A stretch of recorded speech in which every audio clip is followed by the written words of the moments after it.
Look at yesterday. Look at all this crap that's going on. But we keep marching forward. We just keep going. And somehow it all works out.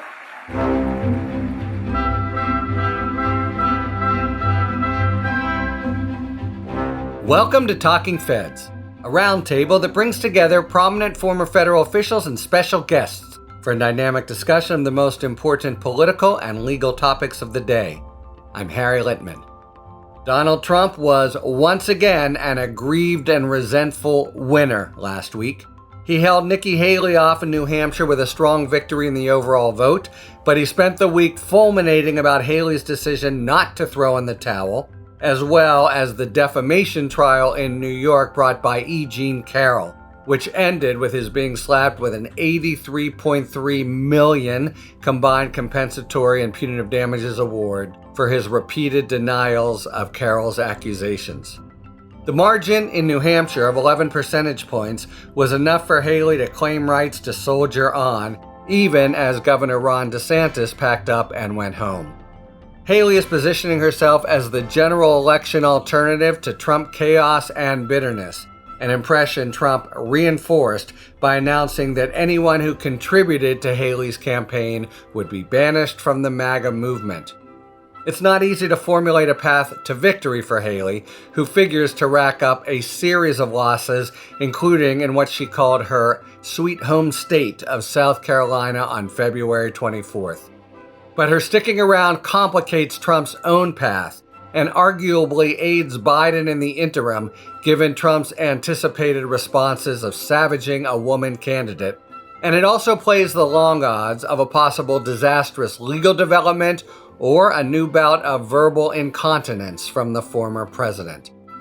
The relationship between Trump's march to the nomination and his minefield-ridden legal landscape is complicated. But there's no doubt that Trump took it soundly on the chin with the significant loss in the Carroll case and its reaffirmation of his history as a sexual predator. On the flip side were a series of stray developments that all in all reduce the likelihood of an imminent conviction on any of the 91 criminal counts Trump currently is facing. To analyze whether it is all over but the complaining, insulting, and lying, and to consider where Trump's electoral successes leave him in his quest to elude criminal liability, we welcome three great veteran observers of the political scene, all returning guests to Talking Feds. And they are Senator Barbara Boxer, a former U.S. Congresswoman and senator from California. She was in Congress from 1983 to 2017, where she gained a reputation as one of Congress's most stalwart progressive members. Before then, she was on the Marin County Board of Supervisors and was the first female president of the board. Her memoir, The Art of Tough, Fearlessly Facing Politics and Life, is available wherever books are sold. Thank you so much, Senator, for being with us. I always love to be on your show. David Jolly, who represented Florida's 13th district in Congress from 2014 to 2017, and really before then held virtually every position in Congress from intern to member, and now has worked outside of Congress as an attorney and political consultant and a policy analyst for MSNBC. Thank you so much, David, for returning to Talking Feds. Thank you, Harry. Great to be with you. And really honored to introduce Lawrence O'Donnell, who is, as everyone knows, the host of MSNBC's The Last Word. He was, people may not be aware, formerly very involved in Congress himself as the chief of staff for both the U.S. Senate Committee on Finance and the Committee on Environment and Public Works. He's an actor, has been executive producer of the television shows The West Wing and Mr. Sterling. He's the author of 2 books, and I really personally recommend Deadly Force, A Public Shooting, and My Family's Search for the Truth, which is a fantastic story, very well told. And also, I just saw, am I right, Lawrence, that you're going to be doing something on all this Trump folly, probably shouldn't call it folly, at the 92nd Street Y very soon? Yeah, it's Andrew Weissman and Neil Katyal, I think, and I'm just going to introduce them and let them talk. I believe that's my job. Gotcha. Well, they do that well. I've heard of those guys. All right, so let's start with Donald Trump's decisive, if not quite overwhelming, win in New Hampshire. He beats Nikki Haley by 11 points. He wins across nearly every demographic group, including women, including non-white voters. But in the aftermath, a lot of analysts were saying that he underperformed. I wonder what's your view on that question, given expectations, how did Trump do? Well, I'll jump in. I mean, essentially, he's running as an incumbent, and everybody treats him like he's not, but he is running like an incumbent. So if an incumbent does that badly, it's not so great. And the last point I'd make is, I mean, he's in trouble with independent voters, and he can't quit Nikki Haley. And what that means is he runs around calling her a bird brain, and anyone who's won any election at all, or anyone who has worked at politics, as all of your guests have done, one or the other, at the end of the day, you need your opponent's votes. So I think he's in a world of trouble. That's not wishful thinking, because he scares the hell out of me, but I think he's in a world of trouble. I think the senator is exactly right. I look at Iowa and New Hampshire and I say, please continue to listen to this podcast and get your news on great shows like Lawrence's Last Word. However, this Republican primary is over. The stat coming out of New Hampshire that really mattered. The whole nomination process, not just the primary. The whole nomination's over. 3 out of 4 Republican voters in New Hampshire voted for Donald Trump. 7 out of 10 of Nikki Haley's voters weren't registered Republicans. Do the math, move it to South Carolina and other states. Donald Trump has full control, not just of the party, but of the movement that is fueling the party. I think to the senator's point, the critical question where Donald Trump really has to shore up and do some work between now and November is, where do those Nikki Haley voters go? Right? Because it could be as simple as the news in the E. Jean Carroll case that reminds those voters, I'm not going back to Donald Trump. I just can't take any more of it. And the 6 to 8% of the voters that are going to determine the election in November, they can be persuaded on a lot of different things. It may just be, who do I want to have a beer with? It may just be, do I feel good about the economy? But it may also be, I can't stand Donald Trump. And he either needs to shore them up on his economic populism, or he needs to address that issue of those voters that are just fatigued with Donald Trump. And I think it is more than just the 25% Haley voters in New Hampshire. The persuadables can be independents, Democrats, Republicans. But I think it's easy to ask the question, where do those 25% of registered Republicans in New Hampshire go when Donald Trump ultimately gets the nomination? I think it's a bit of an unknown. And by the way, a couple quick follow-up points, just facts on that. The first is the numbers, as the senator and David emphasize, are pretty reminiscent of 2 first-term presidents that lost, the numbers of independents going against them, that being George Herbert Walker Bush, Ford against Reagan. And also very good economic news more this morning, even though it doesn't seem to have hit home so far. Let me follow up with Nikki Haley and ask, so first, he plays it cool that night. He says, oh, I don't get mad, I get even. And then more and more each day, he's raged obsessively against her. He says anyone who contributes to her campaign would be permanently barred from the MAGA camp. Taking the senator's point to heart and the need that at some point to appeal to those voters, what's going on with him? Is it just the sort of normal Trump dyspepsia? Can I use a big word there? Or something more extreme? Well, let's begin with what is probably his most amusing campaign lie of the year, which is, if you contribute to Nikki Haley today, if you give her 1 penny after New Hampshire, I will never take your money.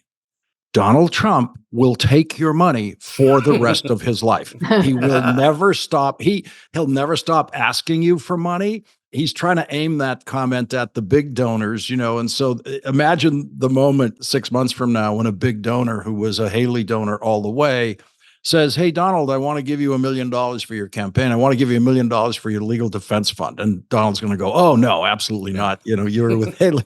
So you're dead to me. Yeah, right. I mean, Donald Trump emails me for money. Okay. So there's no possibility of him ever turning down anyone's money. He had a chance, as victory speeches are very special chances for the winners to reach out to say something to the voters who didn't vote for them. And I have never seen a winner in a victory speech not do that until Donald Trump became a political candidate. He's the only one in history who has decided that the victory speech is for gloating and handing the microphone to losers from Iowa and elsewhere on the campaign trail who've already dropped out and pledged their fealty to you. I mean, he literally ran out of material. There's Donald Trump, comes out on top in the New Hampshire primary. And what is his victory speech? He hands the microphone to these other guys because he's run out of material. It was like watching a stand-up run out of material on stage. Mm-hmm. And he's actually been repeating himself quite a bit. We'll get to this in a moment. But can we stick with Haley for a moment and follow up on what David said, that it's over, but she wants to soldier on. I mean, normally, one presumed she's just going to get shellacked starting in her home sweet state, as she called it, of South Carolina. But her agenda is a little bit different. It's not to come out on top, perhaps, but to hang in there until something bad happens to him, either of continuing cognitive slips or some kind of conviction, something that's a game changer, not of her doing.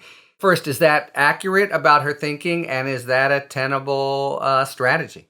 Hey, let me say this. I don't know what her strategy is. Maybe she wants to write a book, the only person left standing against a crazy person. I don't know. But let me say this. As someone who's for Joe Biden, I love, love, love this. I want to tell you why. Women are watching. Women are watching. Everything's on the line for us. And everyone on this call knows the impact of the Dobbs case, which, whatever your personal views are, I don't want, Donald Trump or Mitch McConnell telling my daughters and my granddaughters what to do. And the vast majority of women agree with that. But the way he is treating her, he is insane. He ought to treat her with respect. And he doesn't even know who she is. He mixes her up with Nancy Pelosi, for goodness sake. So I think women are watching. The fact is he's calling her names, including, I said before, bird brain, which is unreal. First of all, he shouldn't talk about the brain because he's got a lot of problems in that regard. Insulting her wardrobe, right? Yes. As a woman, he's taking on her dress because he's implying it's not expensive enough. So I say to former Governor Haley, I don't agree with you. I think you were too timid with him all the way. I think the way you answer the abortion issue is awful. And the way you said you'd vote for Trump is awful. But hang in there because you're bringing out the worst in this guy. And just in case people haven't noticed, he cannot quit her and he is going nuts. And it's just another opportunity to look at the real Donald Trump. In theory, we're told that both the White House and Trump want to turn to the general election, but I think there's a lot to be said for the senator's point. I think for Haley, DeSantis, maybe Pence and others, there were kind of three strategies baked in their decision to run for president. One is that the party was past Donald Trump, or possibly Trump wouldn't even run again, but the party was somehow past Donald Trump. The party itself had fatigue. That didn't turn out to be true. The second was that all the indictments would change voters' minds. It actually had the opposite effect, as we've seen. The indictments really fueled the base. And then the third was a delegate slog, right? And that was largely going to be a bit of the DeSantis approach. And maybe now Haley as well is thinking a delegate slog, make it through as many states as possible, gobble up as many delegates as you can. The problem is to win a delegate slog, you actually have to win some states. And there are very critical states you can't lose because it's a winner take all. And so the math in a delegate slog isn't there for Haley, which then leaves you with this question.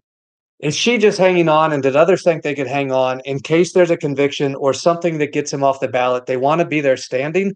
Even under the rules, though, I don't think the convention would give the nomination to the last person standing but for Trump.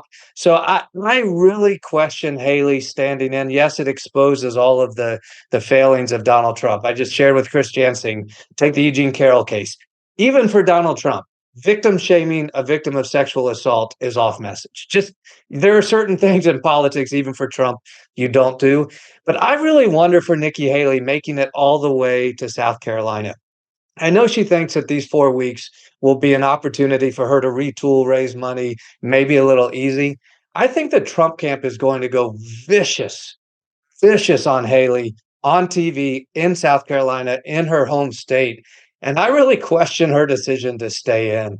And look, in Florida in 16, Jeb Bush dropped out because he didn't want to take the beating. Marco stayed in, and Donald Trump destroyed Marco, destroyed him. I don't think Marco won a single state.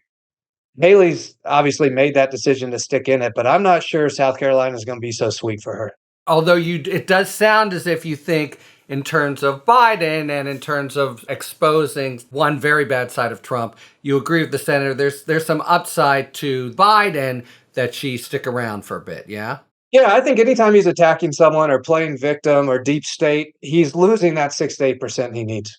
Yeah, when I was a kid, the Republicans always put a name up for Boston City Council. And there's about 9 Boston City councilors, right? And they're all Democrats. Right. There'd be a Republican in every slot, just in case.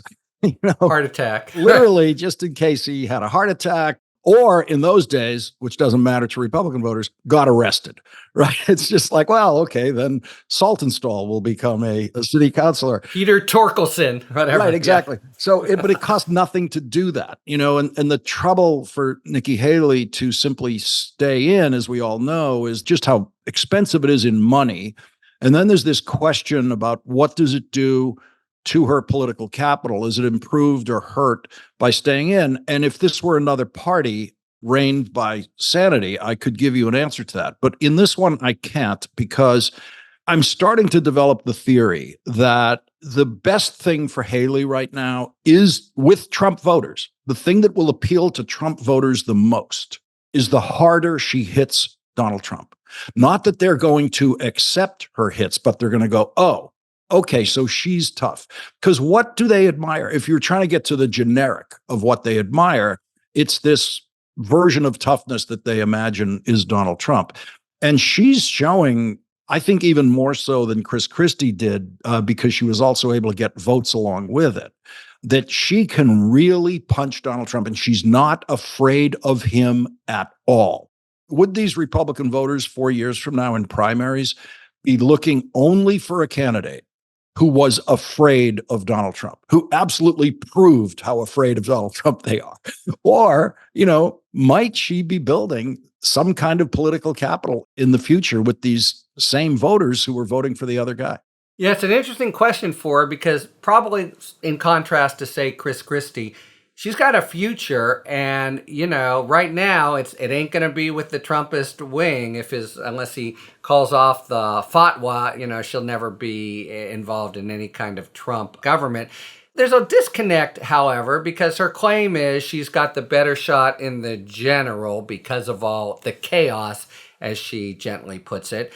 And polling seems to bear that out, and yet Trump voters said in exit polls that they think that Trump is more likely to beat Biden. So it seems to be another aspect advantaging Trump, where the facts are against him, but the perception, at least of his cadre of stalwarts, is with him. But, most primary voters are voting for the person who they think will be best in the general. And there's historically tremendous disagreements about that. I mean, I personally thought Bill Bradley would be better in the general than Al Gore. I thought Gary Hart would be better in the general than Walter Mondale, and so frequently you end up with a nominee where a very significant number of the primary voters thought someone else would have been better. Then you go on with that. And so my personal bet is that Haley would be better in the general election. My guess is she's right about that. If I could just say, look, this is the Trump party, and David Jolly knows better than all of us because he was in that party and maybe still is, and hoping that they'll change. No. I'm out. I'm free. I'm sticking up for David here. He's. They made it impossible. They gave him an offer he couldn't refuse. He's out. This is my 6-year anniversary, Senator, of being gone from it. So I'm liberated. That was a brave thing. And I've said from the beginning of this whole Trump movement, this frightening movement, and we we make jokes and all the rest, but at its heart, it's really scary stuff. People like David are the ones that are saving us if we're to be saved, if I could say that. And I mean that with all my heart. But I would say, here's where we are. So Trump owns the base of the party. There isn't any question about it. And what I like about Nikki Haley staying in it, as a Democrat, I'm admitting that. As a Biden person, I'm admitting that, is she brings out who Trump really is. And, when David talked about her and when you did, you spoke with compassion about her. Gee, is it going to hurt her? Is it going to this? And, that's up to her. She may have a lot of other ideas of what she wants to do in her life, because I could tell you there's a lot out there, and David can too, besides being in elected life. But he owns the party. But I just looked at these numbers, and I bet you Lawrence knows this up and down. I hope that I just got the most recent. In the country, 38.7% are registered Democrats of all the voters, 38.7. 29.4 are registered Republicans, and 28 are independent, and the rest are minor parties.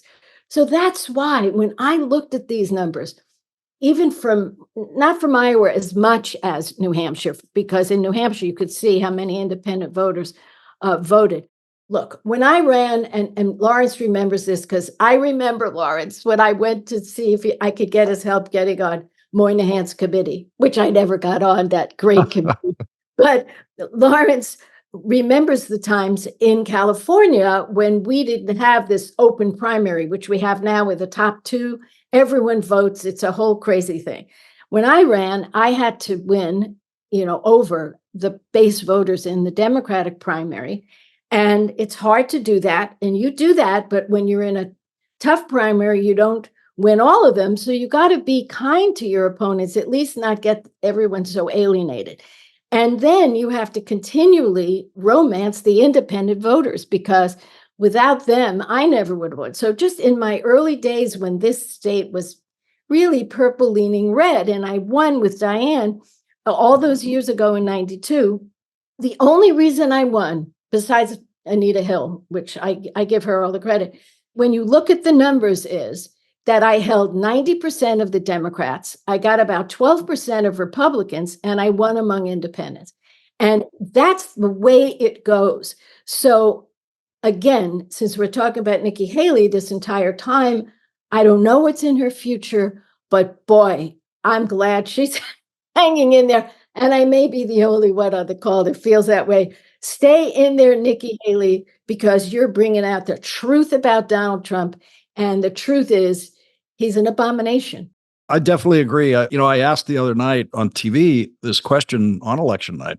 What does the Biden-Harris campaign really want? Do they really want Donald Trump isolated now so they can go one-on-one and really get voters used to the idea that this is really the choice?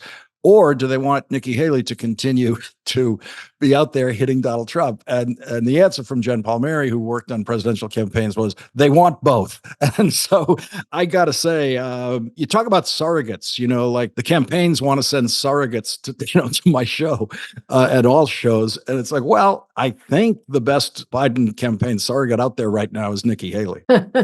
I mean, I do think your vantage point of let's think about the 6 to 8%. And is Haley's continued presence likely to erode a little bit there? From that vantage point, it does seem like a good move for the White House. Importantly, those 6 to 8 are what we would call persuadable. They might be Republican, they might be independent, they might be Democratic, but I think both the senator and Lawrence's points build to this, which is, and the senator used the term 90%. One rule of electoral politics that has remarkably held true as every other rule has been shattered for several decades, the 90% rule has really held true. In most elections, you've got to win 90+% of your own party. If you start to lose into double digits, you're done. And both parties know that. And that goes back to this original question we started on at the top of the show. Where does the Nikki Haley voter go? Where does the Nikki Haley Republican voter go? Do they all come home? Or are there enough that Donald Trump is performing in the high 80s among Republicans? Because if so, notwithstanding electoral college math, but nationally, it's a good night for Joe Biden. That's an excellent point. You talked about, David, how expensive it is for her to hang on, and it's kind of embarrassing if she gets shellacked in South Carolina. Where is the money going now after Trump's saber rattling? Her PAC got some contributions before, pretty substantial, as did DeSantis. But Trump has issued this kind of fatwa, and you see big money people now, like Jamie Dimon, endorsing Trump. Will the spigot be drying up for everyone but Trump now on the Republican side? Well, Haley wouldn't stay in if she couldn't afford it. I mean, another axiom that's true is you don't drop out because you lost, you drop out because you ran out of money. She knows she can make it to South Carolina. There are sufficient donors, given the expectation that she loses her home state by 40 or 50 points. I think Lawrence's point earlier is an important one. When Donald Trump says nobody else give to Nikki Haley, the donors aren't really going to follow his admonition. It's just going to cost them more when they make up with Donald Trump. Right. So Lawrence said that if Trump calls and asks for $1 million, he'll get it. He'll actually say it was going to be $1 million, but because you stuck with Haley, now it's 5 million, and he'll get his 5 million. So there's enough fuel for Haley to hang on, but all the money's going to the party. And listen, in 2016, I was still a city member and running for re-election, didn't endorse Donald Trump.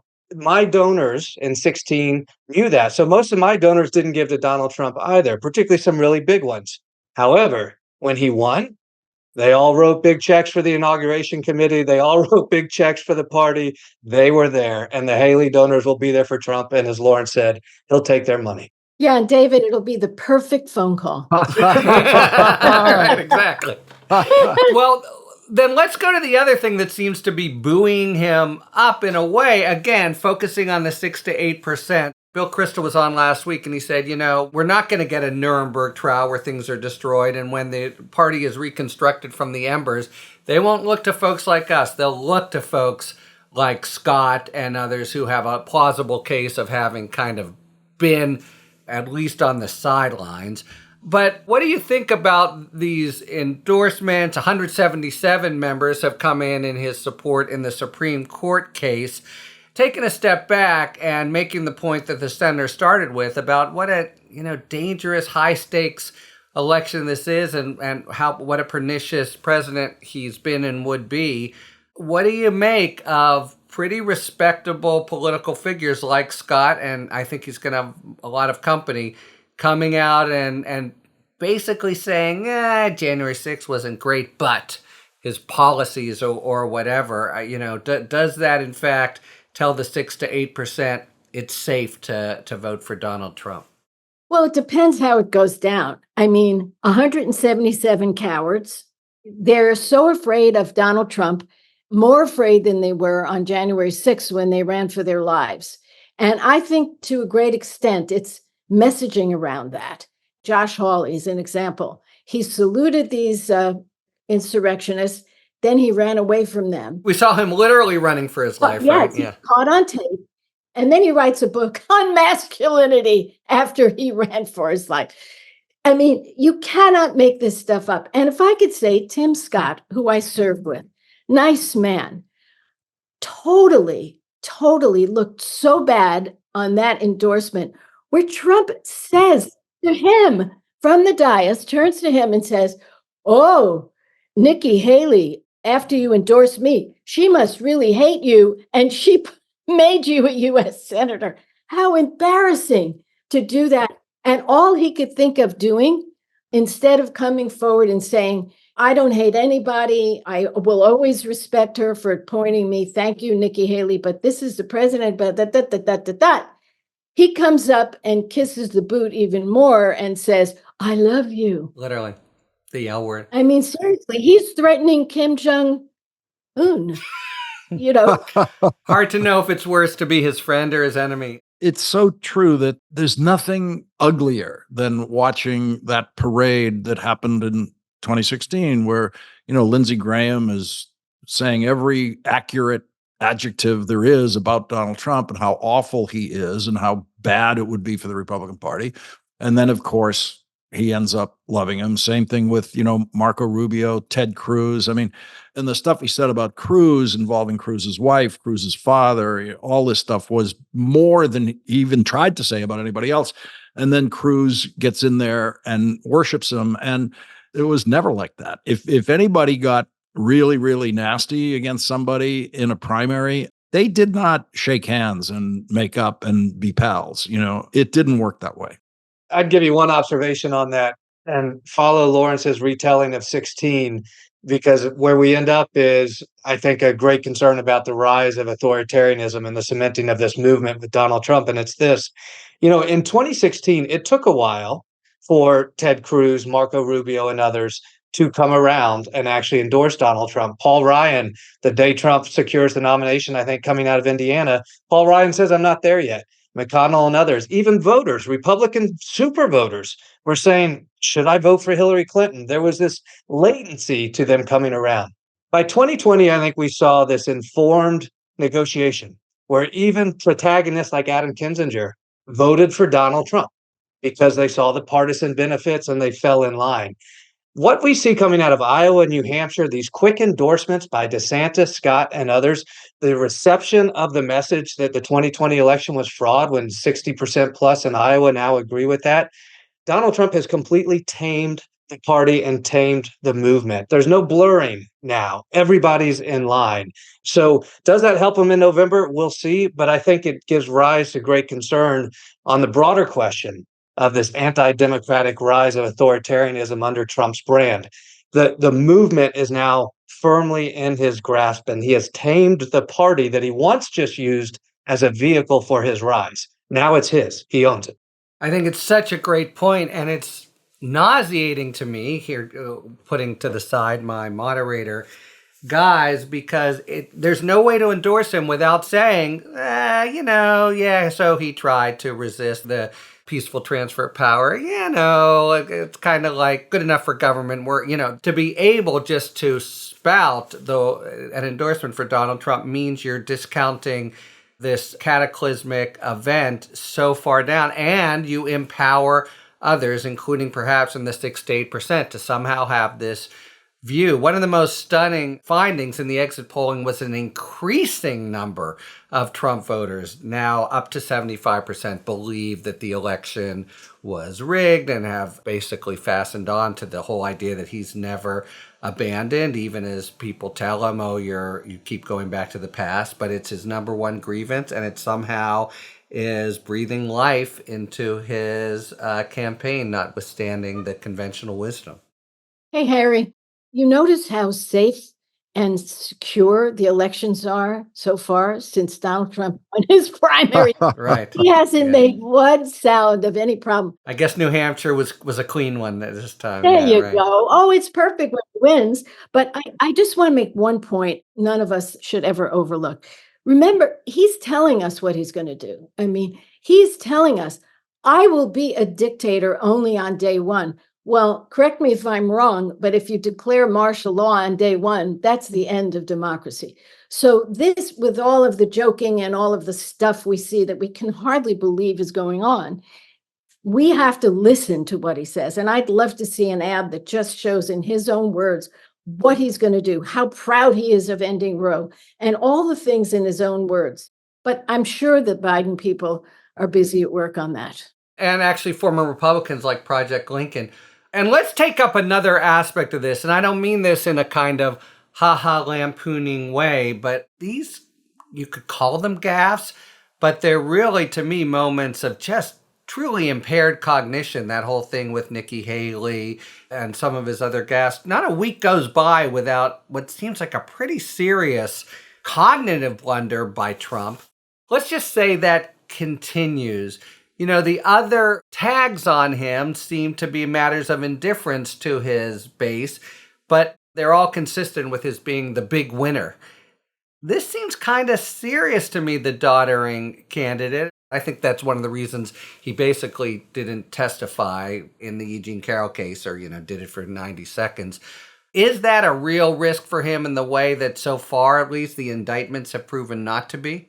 It feels like it's starting to attach. The Biden-Harris campaign do tweets about this almost on a daily basis. And Nicki Haley has been doing a fantastic job of it. She's all over it, right? Her method always has to include Joe Biden in the same sentence. But to have a Republican attacking, Donald Trump's neurological function at that level, I think is very useful. And and will at some point start to attach. I think it's attached already, but will it attach to the point where it actually affects votes in the right spots in the Electoral College? Who knows? I'd add to that, Harry, and say you kind of have to get deep into the crosstabs, and we probably won't know until November. But if you consider that every election's about the contrast between the candidates, do I like the economy under Joe Biden or under Donald Trump? What about the question of Roe and Dobbs and reproductive freedom? Do I prefer Donald Trump or do I prefer Joe Biden? Where certain issues play to a tie, they then come off the table. So one of the reasons Donald Trump wants Republicans to impeach Joe Biden is so he can say, "Hey, we're both impeached," right? Take that off the table. This is an intriguing issue because Republicans have worked so hard to cement Biden's brand as including age and cognitive ability that if Donald Trump steps into this issue of his own cognitive ability, now you're a voter who says, well, maybe, look, I would prefer somebody with greater cognitive ability, but I don't see it between the two, or maybe it doesn't matter. That question of equity on issues between contrasts, this could slip in there by November if Donald Trump continues down this path. Yeah, that's a good point. And also vice versa. That is, it may suggest that the White House wants to be careful to have surrogates carry this message, another upside of having Haley in there, for example, rather than Biden, in case voters, I think, completely, without justification, but see sort of pot kettle problems, as my mom used to say, with Biden making the point.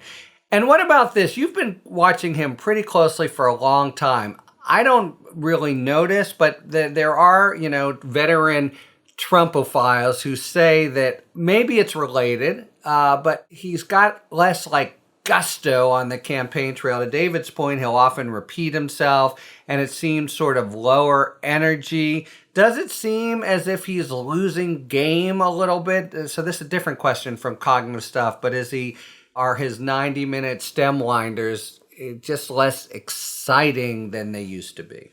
It sure looked that way in the New Hampshire so-called victory speech. Yeah, and I would say, he's kind of a lazy person, and all of us in politics, it takes a lot of work to deliver a good speech. It's not that easy, even if it's on teleprompter. I hate teleprompters. I would never use them because they made me uncomfortable. But some people are comfortable with them. But you really need the ability to deliver. And that's true for Joe Biden, too. I've seen him deliver recently wonderful messages. And I've also seen him where he's tired and is not as sharp.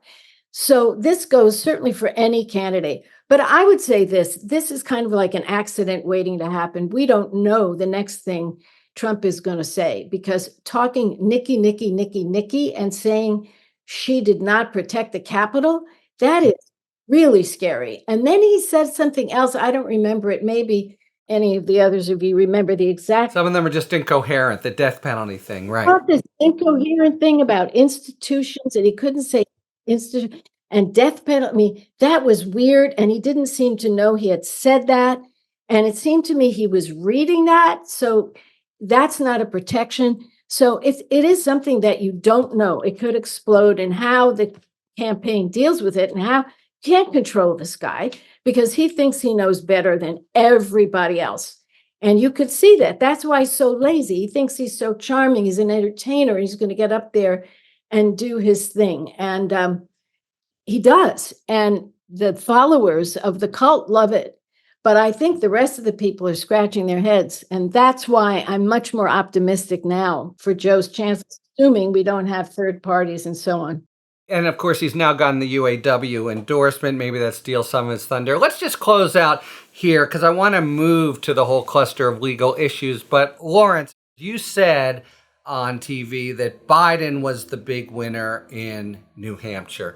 And maybe that follows from some of the things we were saying, but can you elaborate on that? Yeah, so he won by a much bigger margin over his challenger. He had a challenger who got 20% of the vote. Biden got 66. Trump could only get 10, 11 points ahead of his challenger. And so Trump did worse than any candidate in the New Hampshire primary who has been president and is on the ballot. Okay. No one's done worse. George H.W. Bush beat Pat Buchanan by more than what Trump beat Haley by. But what Pat Buchanan was, in effect at the time, was a surrogate for the Democrats in the sense that he was separating Republican voters from George H.W. Bush. So in November, Bill Clinton, was able to get the White House with 43% of the vote, and Ross Perot in there taking about 20. And that Perot and Clinton vote, both of those vote columns had votes in there that were separated from President Bush by Pat Buchanan in that campaign. And so Trump stood up worse to Haley than that.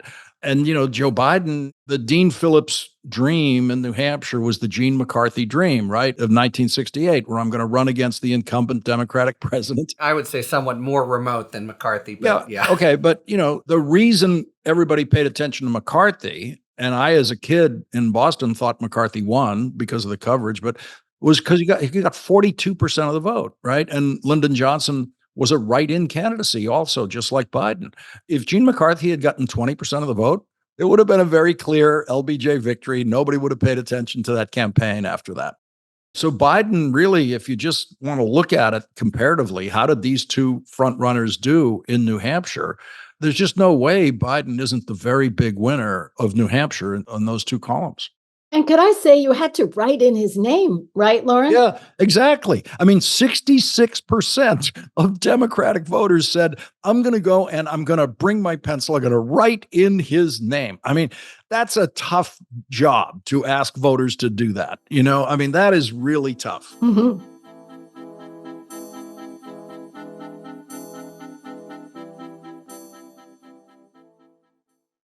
All right, it is now time for a spirited debate brought to you by our sponsor, Total Wine and More. Each episode, you'll be hearing an expert talk about the pros and cons of a particular issue in the world of wine, spirit, and beverages. Thank you, Harry. In today's spirited debate, we discuss adding the right amount of water to a glass of whiskey without turning it into a whiskey river. The thought of adding water to any golden brown whiskey might bring tears to the eyes of some whiskey drinkers. But for others, adding a few drops of water to your glass has its merits and actually improves and enhances the flavor. The phrase "open up" refers to the release of the extra flavor you taste by adding those drops of water. And here's a little bit of science that helps reinforce that theory. When water is added to whiskey, it releases the guaiacol, which is partially responsible for the smoky and spicy flavor. When guaiacol is released, it rises to the surface so the aromas are more easily noticeable, allowing your palate to experience the smell and flavor that imparts on the drink. And while there's really no right or wrong way, some say adding a splash of water brings out the best in your glass of whiskey. Of course, going overboard with the water has diminishing returns, watering down the whiskey and proving once again that moderation almost always wins. So the next time you're thirsting for a little experimenting of your own, stop into your local Total Wine and More for a whiskey selection that suits every budget. And that's a scientific fact. So find what you love and love what you find. Only at Total Wine and More. Cheers! Thanks to our friends at Total Wine and More for today's A Spirited Debate. I want to at least move to what's been my, weekly concern more in all the sorts of cases, because they always, just as every time things happen in law, you think of his political response, there's a vice versa here too. So, look, I'll just set it up. Even as he seems to be emerging, as David says, as the certain nominee, you've got Fani Willis embroiled in a mess that may really delay the Fulton County trial. You've got Eileen Cannon apparently banking on or hoping he is elected and delaying things there. You've got the immunity question kind of freezing the linebackers in the all-important 1-6 trial. He's going to get shellacked in the defamation trial. There is the possibility of the New York trial involving Stormy Daniels, but it strikes me that this was also a week in which a really sort of definitive conviction, something the polls tell us could make a difference, became more remote. We've been talking just about the political dynamic, and except for mentioning that Haley might be hanging in there hoping for a Hail Mary from the courts. Do you think that remains an important factor, or is that something as you try to assess the cliff we may be driving towards that you pretty much are discounting? The outcomes legally, I don't see how they could matter because, if you get a conviction of Donald Trump, he's going to be on the courthouse steps saying, I'm appealing. This is an outrage. The Trump voter who was with him before the verdict, I don't see why they'd separate from him if he's going to appeal it and says it's an outrage. And that goes for all the cases, Lawrence, you would say? Every single case, every case. And every case is going to be appealed for years. The verdict is just the beginning of the appeal process, as you know. So I just don't see that. I mean, I think a health issue is the much more statistically, and it's not statistically likely. I'm just saying I don't see any effect from guilty verdicts. I think you could have health issues that change it. I mean, remember, it's amazing. I got to say, I was shocked at the smoothness with which the Democratic primary campaign handled Bernie Sanders having a heart attack. And, there was a time when if that had happened, everybody just would have declared it's all over for Bernie Sanders and it doesn't matter if he comes back next week or any of that. And everybody the media treated it very respectfully and stayed off of it. I think because everybody knew he wasn't going to come in first. And so it wasn't the same thing. But imagine a Trump heart attack in August. He eats enough cheeseburgers to get one. I don't know what that does. And let's just assume he hangs on and he carries it to the ballot box. Maybe something in that affects this invulnerable, tough guy image, at some gut level with Trump voters. But, look, Trump voters are a mystery to me. But I think you put your finger on a really important point, which is that so much of his appeal lies in some kind of getting away with it. And I think you're right, that invulnerability and lack of accountability, he can carry on that image after convictions, but there's, something pretty definitive about an actual health issue. Lawrence makes a great point about his appealing if he's found guilty. I hadn't really thought of it that way because I've been counting on this because a lot of voters have stated, including Republican voters, if he's convicted, they ain't going to vote for him. But Lawrence makes a really good point that knowing him and his way of spinning things, he's going to go, proves that I'm the only one protecting you from the deep state and I'm appealing. So I would still hope that you would have some people, not vote for him based on the fact that he was convicted. But the wheels are turning so slowly. That's a whole other conversation, which, Harry, much better than anybody, that as a lawyer, I always thought justice delayed is justice denied. I'm rethinking whether that's even true anymore. But last point I make about the health consequence, I think Lawrence is right on the point, but I wouldn't only say physical health. I would also say if there is another one of these weird, odd, out of sync speeches where he starts to confuse, people, that could also weigh. I don't think the litigation calendar changes in terms of its issue intensity for voters. I think that's kind of baked in right now. I think a criminal conviction could change things, but who knows which direction? Who knows which direction? Or Yeah. You can actually see a jiu-jitsu move where he's convicted and it helps him. We presume the numbers are true, that it hurts him, but who knows in this environment? I think the issue is the economy. It's generally going in the right direction. Secondly, reproductive freedom. But the blinking red light, I think, for the Biden camp is the electoral college math. I mean, we so much approach this in terms of a head-to-head horse race nationally. The electoral college math is not good right now for Democrats, and that's where the economy and reproductive freedom could turn that around. And that's the focus on the 6 states and all the. In fact, to bring in one other legal point that's somewhat, involved in the big and very open-ended Supreme Court case coming up on February 8th. Oh man, so many things we've just surfaced and have to go much, much deeper on in coming weeks. Thanks very much. We're about out of time. We just have a minute left for our final feature of 5 words or fewer, where we take a question from a viewer or make one up. And each of us has to answer in 5 words or fewer. And this being the week that Academy Award nominations were issued, and the old saw being that politics is, like entertainment, but less charisma, I think. Present company, of course, accepted. The question is, if we were having nominations for political Oscar-style awards and you could make up a category in 5 words or fewer, of course, what might it be? most intellectually consistent. I think what most voters hate about politics is the hypocrisy. So most intellectually consistent. I'd say best messaging on democracy. Nice. Yeah, I'm going to join that one. I'm with Senator Bucks. Perfect. I was actually on the David plan, except the other way, being that we're rewarding them for what they do. So I was going with best barefaced, disingenuous hypocrisy. So, all right. Tune in to see if that happens next week. Thank you so much. We're out of time. To Senator Boxer, to David, to Lawrence. Hope to see you soon. Everyone check out that 92nd Street Y event that Lawrence is hosting. And have a good week. We are out of time. Thank you so much to Senator Boxer, David, and Lawrence. And thank you very much, listeners, for tuning in to Talking Feds. If you like what you've heard, please tell a friend to subscribe to us on Apple Podcasts or wherever they get their podcasts. And please take a moment to rate and review this podcast. You can also subscribe to us on YouTube, where we are posting full episodes, talking books, and bonus video content.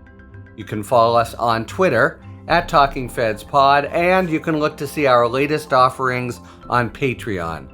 Talking Feds is a completely independent production, one of the very few. So if you like the work we do and are inclined to support the show, joining our Patreon is the best way to do it.